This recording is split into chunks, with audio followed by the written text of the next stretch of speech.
Saudara-saudara yang terkasih dalam Kristus Tuhan, apa kabar? Luar biasa. Mana semangatnya? Apa kabar? Luar biasa.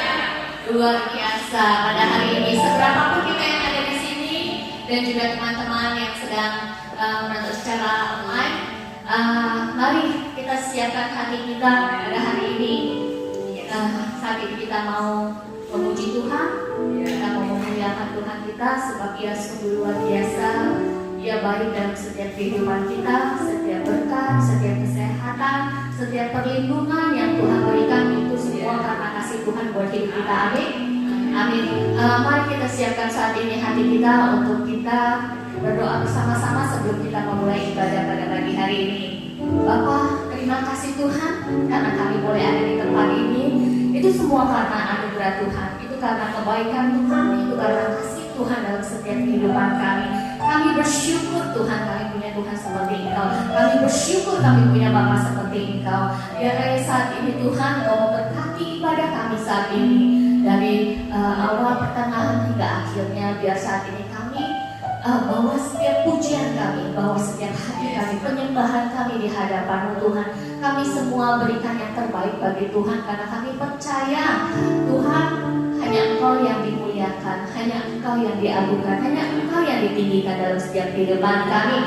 Juga kami berdoa Tuhan, buat yang sakit Kau sembuhkan, yang lemah Engkau kuat, yang Engkau kuatkan Tuhan.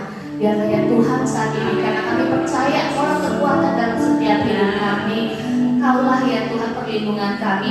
Apapun yang terjadi kami boleh ada di dalam Engkau. Kami tidak akan goyah Tuhan karena kami bersama-sama dengan Engkau. Terima kasih Tuhan. Berkati setiap kami Tuhan di dalam nama Tuhan Yesus Kristus. Semua yang percaya katakan amin. Mari kita siapkan hati kita. Kita bawa lagu ini karena kita tahu apapun yang terjadi saat ini, Tuhan itu yang memberi kekuatan. Tuhan itu yang memberikan kesanggupan buat kita melewati hidup kita ini. Amin. Amin. Mari Tuhan Engkaulah.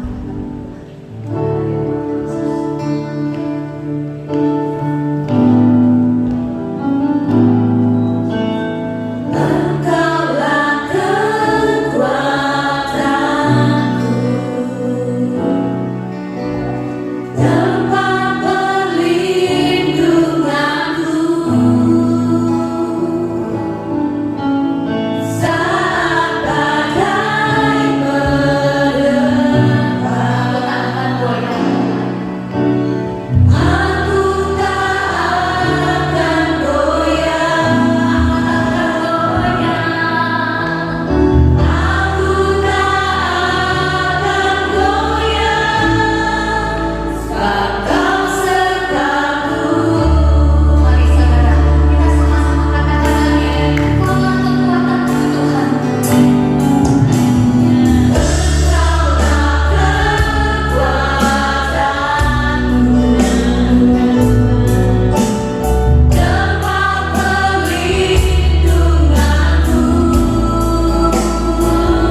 ajaib dan luar biasa Tuhan. Besar kasih setiamu atas setiap kami. Pagi hari ini mata kami tertuju kepada Tuhan. Biar Kau berbicara melalui hamba-Mu. Dengan segala kesederhanaan kami menangkap kebenaran firman-Mu. Rema Kau berikan kepada kami, supaya kami memiliki iman yang teguh. Tuhan, kami buka semua hati kami, supaya kami boleh dimerdekakan oleh Tuhan dari setiap godaan, bahkan dosa yang mengintip kehidupan kami. Hamba-Mu berdoa, bulan ini boleh menjadi bulan yang ajaib buat kami semua. Pribadi lepas pribadi boleh mengalami pembaharuan di dalam kehidupan. Terima kasih Tuhan, terima kasih. Kami serahkan jam-jam ini ke dalam tangan-Mu. Tidak ada yang distrak dengan sesuatu yang lain, tetapi semua kami boleh mengarahkan hati pikiran kepada Tuhan. Di dalam nama Tuhan Yesus, hamba-Mu berdoa dan mengucap syukur. Haleluya. Mari semua yang rindu untuk diberkati Tuhan, kita berkata bersama-sama. Amin. Haleluya. Silakan Bapak Ibu duduk. Terima kasih untuk seluruh tim praise and worship yang sudah menolong kita sekalian memuji dan menyembah Tuhan. Bapak Ibu Saudara yang dikasihi Tuhan, mari bersama-sama kita memasuki akan bulan yang baru. Ya, kita memasuki bulan yang ketiga di tahun ini, bulan Maret. Luar biasa. Kita punya tema bulan ini adalah temptation. Ya, jadi kita akan bicara sepanjang bulan ini tentang cobaan, ya, tentang cobaan. Kita akan melihat bagaimana firman Tuhan boleh menolong kita sekalian. Bapak Ibu, dasar daripada apa yang kita akan bicarakan sepanjang bulan ini itu adalah selalu ada risiko yang lebih besar dari yang kita pikirkan atau yang kita harapkan, ya. Kenapa kita berbicara soal cobaan? Karena cobaan itu selalu ada resiko yang besar yang akan terjadi dalam hidup kita dari apa yang kita pikirkan atau kita harapkan. Katakan resiko. Ada risiko yang besar. Yang kedua, basicnya adalah kemampuan kita untuk mengatasi segala godaan atau cobaan itu sungguh-sungguh tergantung kepada keyakinan kita kepada Tuhan kita. Ya. Jadi bagaimana kita bisa mengatasi cobaan dalam kehidupan ini itu tergantung dari iman keyakinan kita. Seberapa besar keyakinan kita kepada Tuhan itu akan menolong kita keluar dari cobaan. Nah, Saudara, saya percaya bahwa tidak ada yang bebas atau lepas dari segala cobaan, Bunda, ya. Godaan itu selalu ada, betul? Godaan atau cobaan itu selalu ada dalam hidup kita. Tim pastoral juga ngalami, saudara juga alami, ya. Kalau tidak digoda, ya menggoda.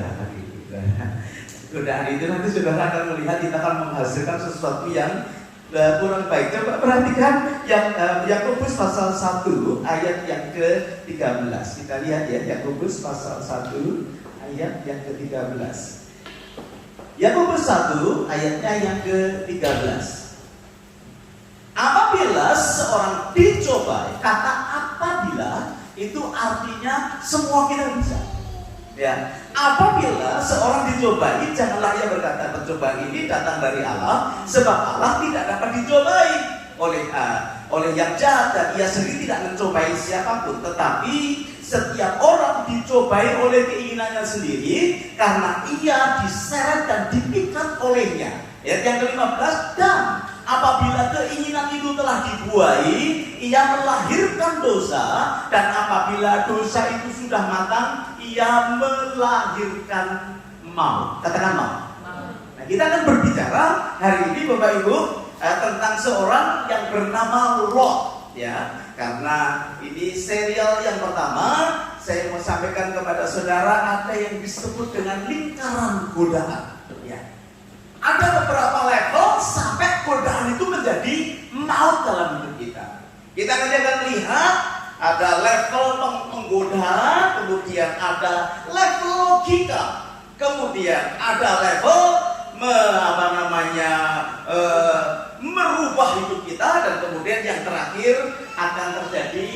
mau itu level penghancuran di dalam kehidupan kita. Nah, Bapak Ibu Saudara yang dikasih Tuhan, kalau kita melihat dari kitab Kejadian, kalau saudara mulai membaca di pasal yang ke-12, kita mengingat akan kisah yang bernama Abraham dan Lot. Satu kali mereka menjadi besar, menjadi cukup wealthy, menjadi cukup kaya, sehingga terjadi satu masalah kepada para peternak mereka. Terjadi perkelahian sampai satu kali Bapak Abraham berkata kepada Lot, mari kita berpisah satu dengan yang lain. Kamu diberkati, saya diberkati. Daripada kita bertengkar satu dengan yang lain. Kalau kamu ke utara, saya ke selatan. Ya. Atau kalau kamu ke barat, saya ke timur, cukup jauh. Ya. Nah, Bapak Ibu Saudara dikasih Tuhan, di sini kita akan memulai cerita ini. Akhirnya di pasalnya yang ke-13, Lot itu memilih satu tempat yang akhirnya nanti kita sebut sebagai daerah Sodom dan Gomora. Ya, Sodom itu the sin city, ya, kota dosa. Dan kita tahu juga akhirnya ditunggang balikan oleh Tuhan dengan hujan api dan belerang. Bapak Ibu, level yang pertama daripada godaan itu adalah level menggoda. Ya. Level menggoda itu biasanya dengan ciri adalah ya cuman gitu ya. Ya cuman saja. Kita coba lihat ya di Kejadian pasal yang ke-13 ayat yang ke-12 dan 13. Kejadian pasalnya yang ke-13, 12 dan 13, Abraham atau Abram menetap di tanah Kanaan, tetapi Lot menetap di kota-kota lembah Yordan dan berkemah di mana? Dekat Sodom. Di Sodom atau dekat Sodom? Dekat Sodom, saudara. Ya, karena dia melihat sesuatu yang indah di sana, dia mendekati, belum masuk di dalamnya. Bapak Ibu Saudara yang dikasihi Tuhan, level menggoda ini bisa terjadi di dalam kehidupan kita karena apa? Karena kita melihat sesuatu yang baik dan kita mencoba untuk dekat-dekat. Rumah tangga sudah baik-baik, nelpon mantan pacar, cuman nelpon, gitu. Cuman dekat-dekat dengan godaan. Atau saudaranya dikasih itu sudah ketahuan memang darah tinggi, kolesterol tinggi, cuman nyium-nyium babi, itu baunya enak, cuman nggak makan kok. Ya, kalau makan pun daging babi kan cuman yang putih itu loh. Kan daging yang putih itu enak ya kan. Saya nggak makan minyaknya, cuman kalau dimarahin istri cuman nggak cium kok baunya hujan, cuman. Coba. Nah, saudara yang dikasih Tuhan, kalau itu terjadi, itu artinya level godaan. Mencoba kita mendekat kepada godaan yang kita tahu nanti akhirnya pasti jatuh di dalam dosa. Ya. Coba. Saya pernah membaca satu kisah, kakek umurnya 70 tahun tiba-tiba menceraikan si nenek dan kawin dengan yang muda. Mulainya coba bisa terjadi. Ya. Jangan lihat kalau ada godaan dan kita mulai masuk ke level yang pertama, level menggoda, itu bahaya. Nah, Bapak Ibu sudah dikasih Tuhan, Sodom sangat jahat sekali dan sangat berdosa di hadapan Tuhan.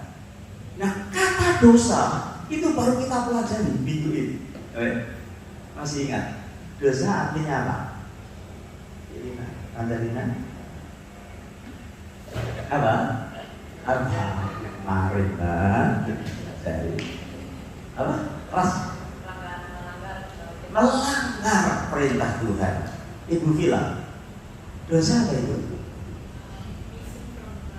Missing from the mark, meleset, hamartia dari sasaran. Wah, seru ya ketika kita belajar 1 minggu Itu macam-macam kan. Saudara kan mengikuti konsernya seminggu sekali. Saya ikuti konsernya 5 kali, saudara. Jadi apa namanya? Macam-macam Tuhan. Dan itu dosa.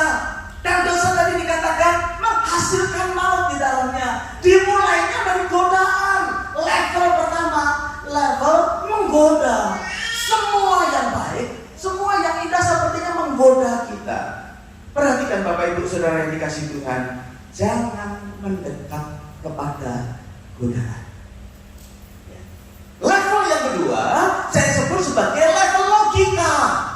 Kalau kita sudah dekat-dekat, maka punya alasan untuk kita berbuat dosa itu. Selalu mencari alasan untuk kelakuan yang atau sesuatu godaan yang ada di dekat kita. Akhirnya nanti bisa jatuh dalam dosa. Karena ini level logika. Kejadian pasal yang ke-14 ayat yang ke-11. Kejadian pasal 14 ayatnya yang ke-11. Segala harta benda Sodom dan Gomora beserta segala bahan makanan dirampas musuh, lalu mereka pergi. Perhatikan ayat yang ke-12. Juga Lot, anak saudara Abraham, beserta harta bendanya dibawa musuh, lalu mereka pergi. Sebab apa? Lot apa? Diam di Sodom. Bapak Ibu Saudara yang dikasihi Tuhan, saya mau pakai ilustrasi ini ya. Ini adalah kursi. Di level pertama, setiap kita kalau kasih tahu kepada anak-anak, jangan dekat-dekat kursi, karena kursi ini habis dicat, gitu ya. Kira-kira anak-anak pergi nggak kita? Enggak, dekat-dekat gitu. Dicat, dicium-cium, dipegang. Nah, jangan, tidak boleh, gitu ya. Tapi kalau terlena, akhirnya dia pegang. Level pertama cuma dekat-dekat, tetapi yang kedua, levelnya ini pakai logika, nggak apa-apa kan sudah kering, karena dekat saudara, baunya juga lebih enak, warnanya hijau. Akhirnya dia duduknya pun di pojok sini. Takut kalau motor semua, enggak apa-apa. Akhirnya tinggal di Sodom. Perhatikan ya, yang pertama adalah dekat-dekat, itu bahaya. Yang kedua, dia tinggal di dalamnya. Nah, Bapak Ibu Saudara yang dikasihi Tuhan, kalau kita sudah tinggal di dalamnya, Sodom itu tempat yang penuh dengan dosa. Alasan logika biasanya adalah, alasan orang berlogika berbuat dosa atau melakukan godaan adalah efisiensi. Sesuatu yang efisien. Bapak Ibu tidak bermaksud apa-apa, menyinggung atau apapun. Tapi perhatikan, kami di pastoral ini, hidup kita ini berkemenangan. Dan hidup kita ini bisa mengatasi segala persoalan. Karena apa? Karena dosa itu akan membuat kita terpisah dari Tuhan. Ya, pertanyaannya bagus. Kenapa Tuhan membenci dosa? Karena Tuhan tidak bisa dekat dengan saudara. Padahal keinginan Tuhan itu dekat dengan kita. Kenapa Tuhan membenci dosa? Saya percaya Tuhan menyayangi orang berdosa, tapi benci dosa kenapa? Karena dia tidak bisa memberkati akan anak-anaknya. Berkat itu terhalang karena dosa.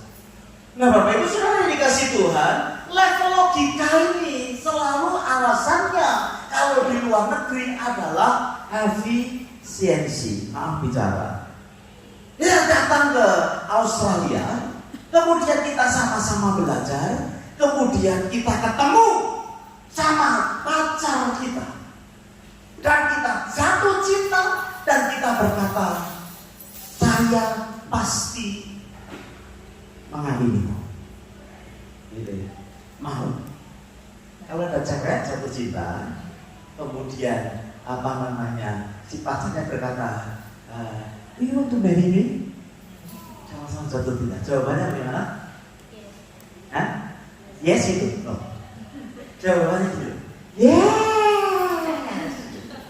Kalau bahasa Indonesia-nya bagus. Kamu mau jadi istrimu? Mau. Sambil naik sepeda motor gitu. Mau.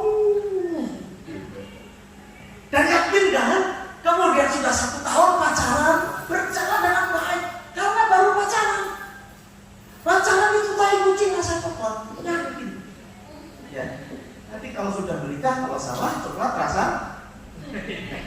saudara, ya toh? Mau, dan untuk alasan efisiensi, maka kita berarti akan berkata, bagaimana kalau kita tinggal bareng aja? Gitu. Pertamanya dekat-dekat, kemudian tinggal di dalamnya. Bapak Ibu saudara yang dikasihi Tuhan, itu level yang kedua, yaitu level melogikakan kehidupan kita. Daripada sewa sendiri-sendiri supaya lebih irit dan membayarnya lebih sedikit. Kemudian juga kan setiap hari saya ketemu dengan kamu, pagi, siang, sore ketemu dengan kamu. Daripada begitu ya sudah satu tempat saja, biayanya lebih murah, biaya listriknya lebih murah. Bapak Ibu, kita akan melihat bagaimana lingkaran daripada godaan itu, dan kemudian kita melogikakan dosa. Saya kasih contoh yang lain supaya kita ini sehat dan kita ini penuh dengan suka. Kan hidup kita harus bahagia, ya betul. Kalau nggak bahagia kan kita sakit, betul nggak betul? Makanya kita berkata hati yang gembira adalah obat. Jadi harus happy. Kalau nggak happy nanti kita sakit. Ngapain sih kamu telepon pacar mantan pacar? Ya kan, saya cuma coba-coba. Saya pengen happy aja. Gitu. Sudah sumpah sama istri, sudah sumpah sama suami, ya kan? Nah saudara, untuk alasan happy seringkali bisa menjadi sesuatu yang logika. Saya sih tidak punya fisikal anak, tetapi saya percaya kalau bapak ibu punya anak yang suka pet, yang suka apa namanya? Itu ya. Kemudian dia kan tidak pernah takut sama anjing, sama singa, tidak pernah takut. Nah satu kali kalau bapak ibu melihat anak saudara sedang main dengan ular sanca, gitu ya, dekat-dekat, kira-kira diperingatkan nggak? Kira-kira suruh pinggir nggak? Halo? Tiaranya berkata, Daddy, I want to be happy. Wih, alatnya bagus ya. Bagus ini. I want to be happy. Saudara izin? Hah? No. Betul ya? Apalagi kalau ini mainan ular gitu. Daddy, I want to be happy. This is good. No food. No fit maksud saya ya. Nggak punya kaki, karena bagus. Kan saya perlu happy. Apakah untuk alasan happy Bapak Ibu mengizinkan anaknya untuk bermain sesuatu yang berbahaya? Setuju ya? Karena happy-nya itu cuma sementara. Dia suka itu, ularnya dipikir dia suka, tapi kalau dipatok ya sudah. Selalu godaan atau cobaan itu hanya untuk alasan happy yang sementara. Kita harus perhatikan baik-baik saudara. Jangan yang penting happy. Lu kan sudah mau meninggal dunia, makannya sembarangan saudara. But I want to be happy, gitu ya. Sebab kalau saya nggak happy, saya cepat mati, gitu ya. Apakah begitu? Nah, happy-nya cuma sementara. Tetapi kita harus tahu itu adalah bagian atau level yang kedua dari godaan, yaitu melogikakan masalah dosa. Yang ketiga adalah level merubah. Pertama tadi menggoda, yang kedua tadi tinggal di dalamnya, jadi logika dalam hidup kita. Yang ketiga adalah level merubah. Dosa itu selalu akan memberikan perubahan di dalam kehidupan saudara dan saya. Yang bisa melihat perubahan hidup kita itu orang lain. Kalau kita apalagi sudah melakukan dekat-dekat kemudian tinggal di dalam dosa, kita tidak tahu kalau hidup kita itu sudah berubah, saudara. Kejadian 19 ayat 1 sampai 8. Ini cerita yang agak seru, saudara ya. Kalau kita melihat, perhatikan pada waktu Lot itu sudah tinggal di Sodom 13 tahun kemudian. 13 13 tahun kemudian hidupnya, cara berpikirnya menjadi berubah.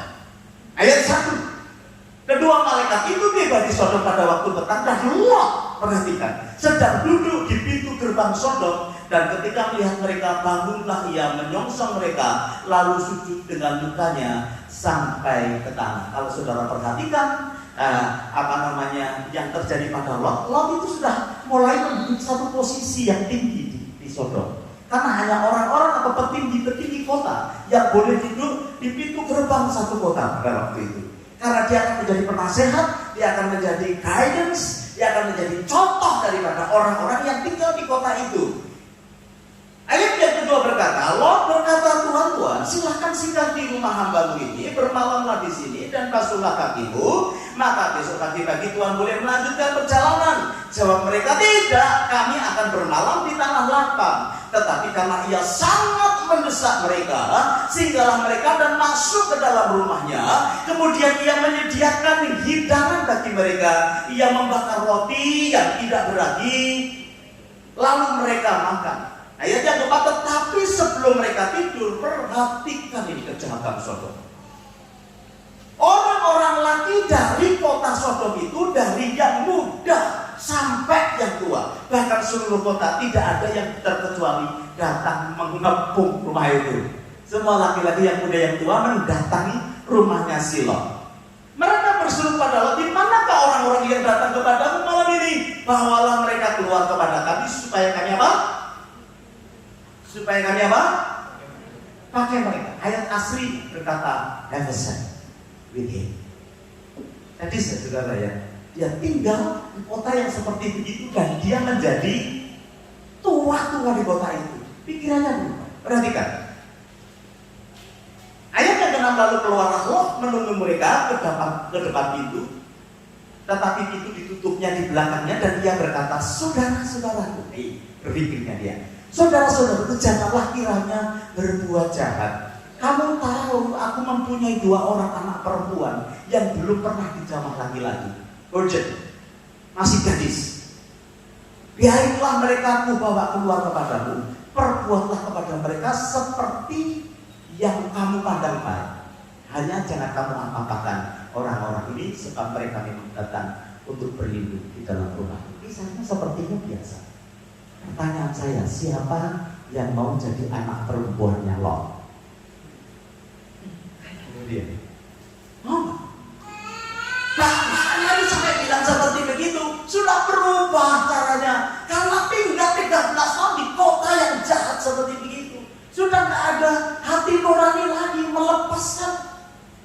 Lihat Bapak Ibu, kita punya teman ya, lihat video viral, anaknya les sama guru, dipukul sama gurunya karena nggak bisa terus.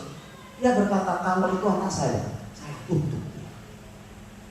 Nah ini anaknya sendiri mau diserahkan untuk diperkosa seluruh kota lagi. Jadi waktu dia berpisah dengan Abraham, dia berpikir begini, Uncle Abraham, ya, nanti kalau saya punya anak, saya punya cita-cita supaya anak saya diperkosa seluruh kota. Apakah begitu? Tidak ada. Semua protek anak dengan baik. Tapi perhatikan, level ini adalah level yang merubah kehidupan manusia. Cara berpikirnya jadi berubah. Saudara, kalau tinggal dalam dosa, engkau mungkin tidak tahu. Karena apa? Beberapa jantara kita berkata, kan tidak ada apa-apa. Buktinya saya tidak ada apa-apa. Tapi orang lain bisa melihat perubahan itu. Perubahan yang sangat mengerikan. Saya mau beritahu ya saudara, dosa itu adalah program yang dibuat untuk membunuh manusia. Dosa itu dibuat untuk membunuh kita, Bapak Ibu, untuk menghancurkan kita. Kita pernah mungkin melihat ada ikan paus yang bisa dilatih, gitu? Itu ada attack wheel atau killer wheel yang bisa dilatih, saudara. Tetapi perhatikan, namanya juga paus dan pembunuh, killer whale. Bunuh nggak saudara? Pasti bunuh. Setiap tahun ada saja yang dibunuh. Entah itu pelatihnya, entah itu asisten pelatihnya. Namanya killer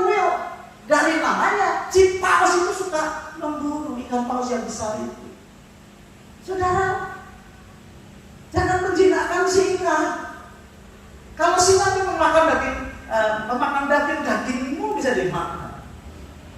Kita harus melihat karakternya itu jangan kita entertain, karena ada sesuatu yang akan merubah kehidupan kita.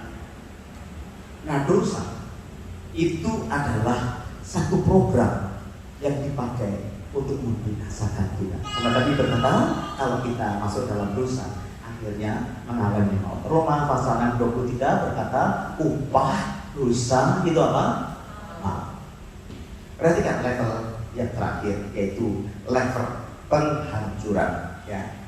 Selalu godaan itu akhirnya akan getting worse, akan menjadi sesuatu yang lebih buruk lagi. Kejadian 19 ayat 30 sampai 38. Getting worse.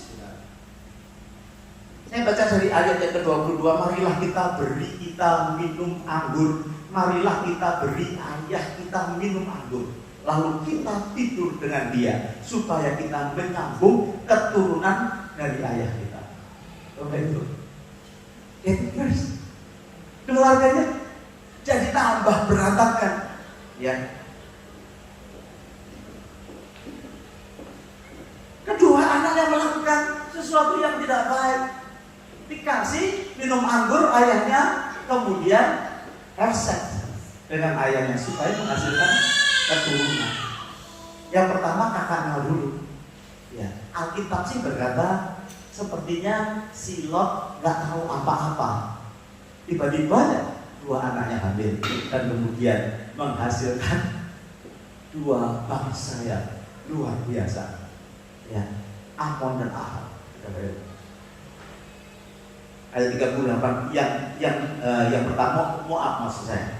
Yang lebih tua ayat 37 melahirkan seorang anak laki-laki dan menamainya Moab. Ialah bapak orang Moab yang sekarang. Ayat 38 yang lebih muda melahirkan seorang anak laki-laki bernama Ben-Ami, ialah bapak daripada Bani Amon yang sekarang. Getting worse. Jadi kita melihat, ya, penghancuran akan terjadi ketika kita main-main dengan yang disebut godaan. Ya, kita sudah belajar, lalu apa yang bisa kita buat untuk menghadapi godaan? Saudara yang dikasih Tuhan, sekali lagi, pasti hari ini kita semua mengalami kemenangan dari setiap godaan. Dan bahkan kita memiliki kehidupan. Tahun ini kan tahun dimana kita excited menyerahkan segala kelemahan kita. Bagaimana caranya keluar dari godaan atau cobaan yang kita alami? Yang pertama, 1 Yohanes 1 ayat yang ke-9 berkata seperti ini, jika kita mengaku dosa, maka ia adalah setia dan adil, sehingga ia akan mengampuni segala dosa kita dan menyucikan kita dari segala kejahatan. Lagu-lagu hari ini betul-betul connect sekali oleh darah anak domba. Kita diampuni. Bapak Ibu yang dikasih Tuhan, mengakui dosa itu. Bukan begini, saudara, aduh Tuhan, ampuni, saya sudah jatuh di dalam dosa pornografi. Ampuni aku Tuhan, aku berjanji tidak akan melakukan lagi. Kemudian seminggu kemudian dosa lagi. Bukan mengakui itu. Mengakui di sini itu artinya kita sepakat yang benar itu adalah pikiran Tuhan. Kalau pikiran kita salah, itu kita tahu bahwa yang benar pikiran Tuhan, dan saya mau untuk mengikuti pikiran Tuhan, kebenaran yang datang dari Tuhan. Itu mengakui di hadapan Tuhan. Jadi kita berkata, Tuhan, yang ini adalah yang benar di hadapanmu. Aku sudah melakukan kesalahan dan kita tidak kembali lagi untuk melakukan itu. Yang pertama adalah mengaku dosa di hadapan Tuhan. Bisa nggak, saudara? Bisa nggak? Sebagian besar kita bisa, karena Tuhan tidak berhenti. Kita bisa missing the target lagi kalau kita mengulangi. Tapi kalau saudara mengerti maksud mengakui itu adalah engkau yang benar pikiranmu dan ajari aku, saudara nggak akan balik lagi. Ya, sebagian kita pasti semua biasa mengaku dosa di hadapan Tuhan karena dia nggak kelihatan. Ada orang tanya, Dan kita nggak perlu teriak-teriak. Dalam hati kita berkata sudah dibenarkan. Amin. Tapi saya minta saudara memahami kata mengaku. Artinya Tuhan yang benar, kita yang salah. Yang kedua, Yakobus 5 ayat yang ke-16. Yakobus 5 ayat 16 berkata, karena itu hendaklah kamu saling mengaku dosamu dan saling mendoakan supaya apa? Kamu sembuh. Yang kedua adalah mengakui dan saling mendoakan di antara manusia satu dengan yang lain. Itu sebabnya Bapak Ibu, kita ini jangan main-main kalau kita mengaku dosa kepada sesama atau kepada orang lain. Kalau salah kita mengaku dosa bisa jadi ember. Kalau saudara sembarangan mengaku dosa kepada teman-temanmu, mungkin itu teman dekat. Kalau saudara tidak melihat orang itu hidup rohaninya baik, jadi ember, jadi berita ke seluruh dunia. Atau malah mungkin saudara dikasih semangat, ya nggak apa-apa, cuma gitu. Gua juga kok. Ngerti maksud saya? Kita harus saling mengaku dosa dan saling mendoakan. Nah, saling mendoakan ini adalah indikasi orang-orang yang ada di dalam iman kepada Tuhan. Maka engkau jadi sembuh. Mengaku kepada Tuhan menghasilkan pengampunan, tetapi mengaku kepada sesama menghasilkan apa? Kesembuhan. Kita lihat, jadi luar biasa. Ketika kita saling mengaku dosa, makanya saudara saya encourage semua kita harus punya komunitas. Artinya bisa share life, ya. Tapi jangan kepada semua orang kita share. Supaya kelihatan suci, kita ceritakan dosa kita kepada setiap orang. Nyebar saudara, jadi gosip. Orang-orang yang punya hati untuk membangun kita dan kita membangun dia, itu community. Saudara cerita supaya apa? Supaya sembuh. Sebab dosa itu membuat Tuhan tidak bisa dekat dengan kita. Dosa membuat berkat tidak bisa dekat kepada kita. Nah, saudara yang dikasihi Tuhan, kalau kita mengambil keputusan berbuat dosa di satu bidang, itu artinya kita mengambil keputusan untuk hancur di bidang itu. Perhatikan ya. Mungkin kita ini memilih melakukan dosa di bidang pikiran, saudara akan hancur pikiranmu.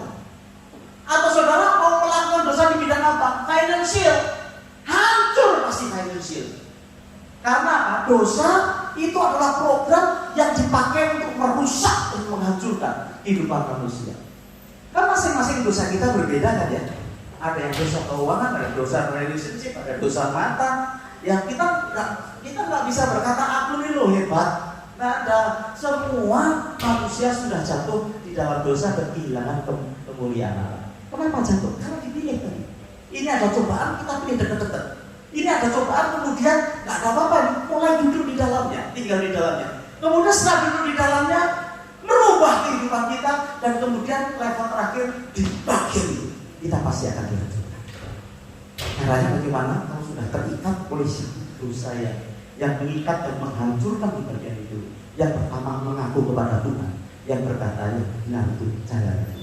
Yang kedua mengaku kepada sesama. Mudah. Yang kedua, I don't think so. Itu dosa yang ringan-ringan, oke. Tapi itu dosa yang berat. Anda harus punya satu teman yang saling doakan. Saya encourage Bapak Ibu, doa saya jadilah menjadi orang yang lebih bijak supaya kita lepas dari cengkraman iblis. Yang kedua, Roh Kudus bisa melepaskan kita dari dosa itu. Dan yang terakhir, saudara, lebih dekatlah kepada Tuhan. Jangan dekat-dekat kepada godaan. Ya, hari-hari ini saya rasa lebih banyak mana orang yang dekat-dekat dengan Tuhan atau dekat-dekat dengan godaan. Kok jadi diam? Kok jadi tenang? Kenapa? Minggu ini kita akan minta supaya Tuhan melepaskan. Ya, mulai hari ini Tuhan ingatkan sesuatu yang perlu dilepaskan, setiap minggu sedang minta kelepasan kita daripada Tuhan. Setuju? Karena dosa program untuk menghancurkan hidup kita. Mari kita waspada, kita jaga baik-baik. Saya minta teman-teman pemain musik bisa ke depan persiapkan perjamuan kudus yang ada. Oleh darah anak domba kita diselamatkan. Ya, oleh kesaksian kita maka kita akan mengalami kesembuhan.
Tetapi ini menyadari kita juga bukan kebal terhadap cobaan. Kita punya cobaan-cobaan sendiri. Itu sebabnya kita angkat tema ini sepanjang bulan, supaya kita dibebaskan, kita diberi kemenangan, kita diberi kehidupan. Tidak ada unsur mau nyinggung siapa-siapa, tapi ini sesuatu yang penting dalam hidup kita.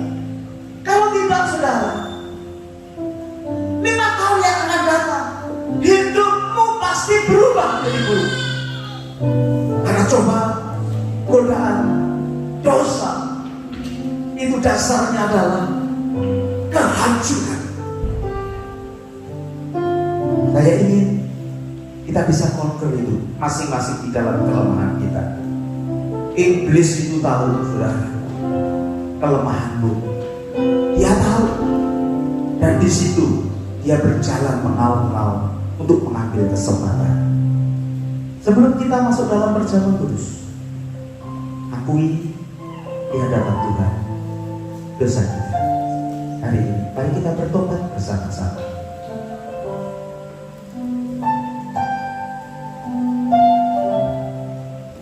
Kau melihat setiap kami ya Tuhan yang rentan dengan segala dosa. Kami minta ampun untuk ucapan, pikiran, hati yang salah, yang meleset dari rencana, bahkan tindakan kelakuan yang tidak berkenan di hadapan. Ampuni saya, ampuni saya. Dan saudara mulai mencari komunitas, minta Roh Kudus menunjukkan supaya sembuh dan dipulihkan hidup kita. Sebentar kita akan masuk dalam perjamuan kudus. Nyanyikan pujian ini sekali lagi. Haleluya.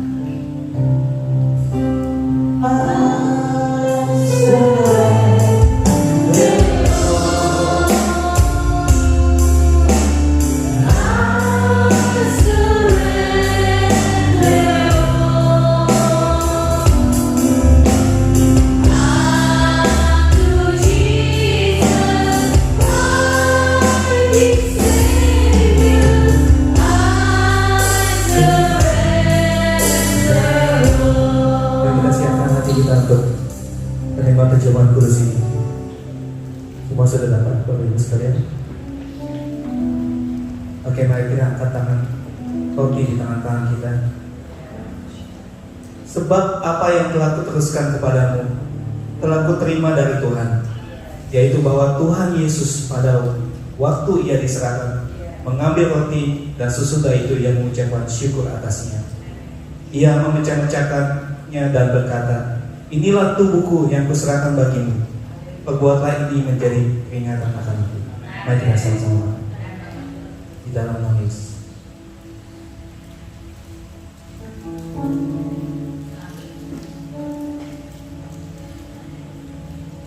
Mari kita angkat cawan kanan kita.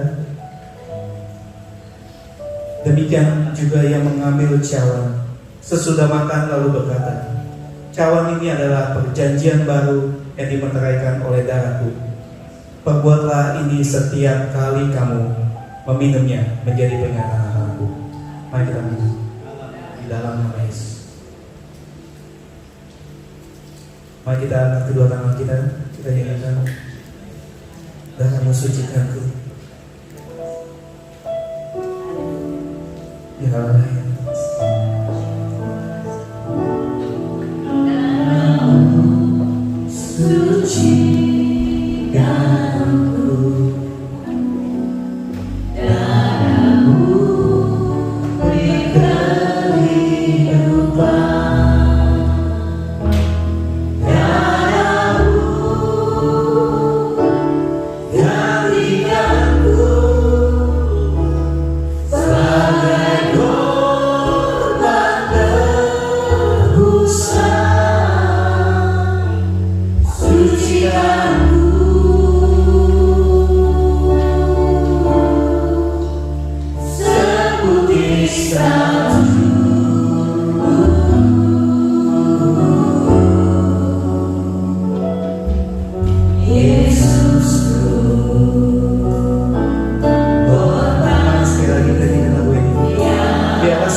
bisa melihat bahwa Yesus Tuhan yang hidup di dalam kehidupan kita bisa menyucikan, meluruskan kehidupan kita Bapak Ibu sekalian. Serahkanlah segala dosa yang ada di dalam setiap kehidupan kita.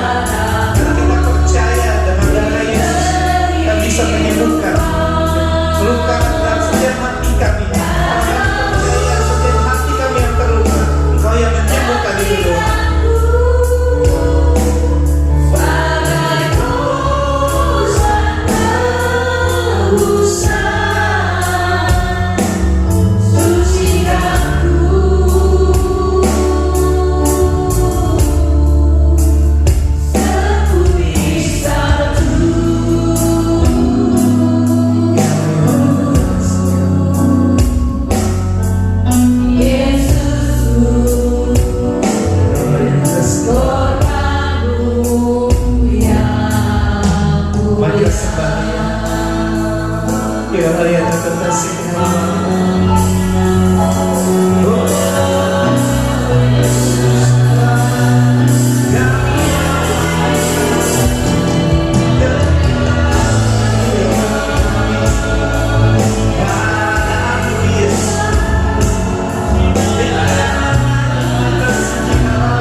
Yesus Tuhan yang sanggup menyembuhkan.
atas setiap kehidupan yang Kau berikan dalam setiap kehidupan kami.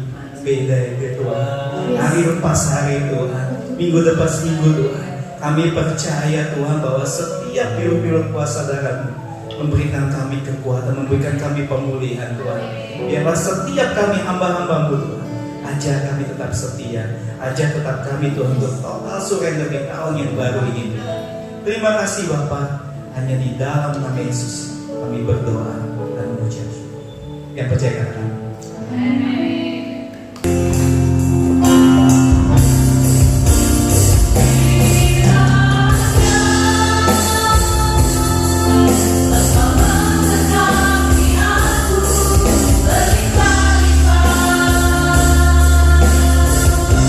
Kita berdiri bersama-sama selesai ibadah kita hari ini. Angkat tangan kita di hadapan Tuhan, berkata, daerahku. Amin.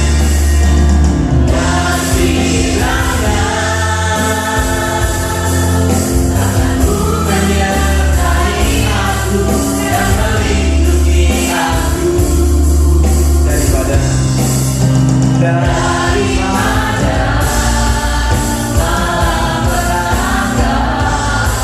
Amin. Sehingga kesakitan tidak menimpa aku. Saatnya kau menumpangkan tangan atas setiap kehidupan sidang jemaat-Mu, bagi yang di tempat ini maupun yang mengikuti acara streaming dimanapun mereka berada. Mari kedangkan tangan kita di hadapan Tuhan, terima berkat yang datang daripada Tuhan. Bapak Ibu Saudara yang dikasihi Tuhan, pulanglah. Kita berpisah satu dengan yang lain dengan membawa berkat yang besar dari Allah Bapa. Cinta kasih dari Tuhan kita Yesus Kristus, bahkan persekutuannya di dalam Roh Kudus menyertai Bapak Ibu Saudara sekalian, mulai sekarang akan sampai selama-lamanya. Mari semua kita berkata, itu kami yang paling baik buat kita. Tuhan Yesus memberkati kita sekalian. Happy Sunday.